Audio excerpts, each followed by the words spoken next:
Hi guys, how is the weather taking you? It's another beautiful, blessed day that we have been blessed with, and we thank God for it. So, today I wanted us to talk about blast from the past. Suppose you have just been contacted by a person that you haven't spoken to in a while, haven't seen, haven't really been in touch. So, how do you respond in such a scenario? This is what this video addresses. They need your help, probably. So, will you? Assuming that it is not an emergency, the polite thing to do would be to reach out and see if they're okay. If you haven't talked to them in a while, it's probably worth trying again, trying to catch up, maybe trying to rekindle whatever was there. And I'm not talking about relationship. Now, that's a whole new topic in another way. If they seem like they're struggling or uncomfortable with being contacted, then maybe try messaging them first. You see, it's always better to get confirmation before jumping into anything else. If it is an emergency, you should call them immediately. That's what the Bible says. But you see, sometimes it depends.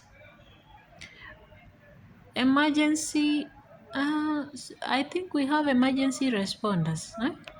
Okay. Bear in mind that we have people who only remember you when they need something from you, and they act like you are never returning their calls or messages, or probably you're the one who was supposed to be in touch with them. So, no. All in all, you will need to weigh your options and do some evaluation before helping them out. You need to ask yourself the following questions.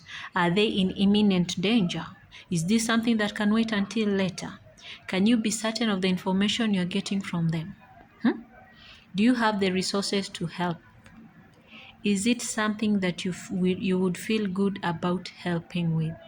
You see, in this life that you are living in, it's okay to put yourself first. It's okay to be slightly selfish, because there are a lot of things happening behind the scenes, and one minute you think you know someone, the next minute it's all a whole new thing. So if the answer to any of these questions is no, then it might not be worth your time or energy to help them out. If they are in imminent danger and you can't wait until later, consider calling law enforcement or a professional intermediary like an ambulance service to give them the help that they need. Be sure that you understand what resources they need in order to help them before doing anything. It's also important to ask yourself if this would make you feel good about yourself, or would they actually do the same thing for you? If someone has asked for your assistance and you decline because it doesn't seem safe or for your own interests, chances are they'll resent you, and that's perfectly okay.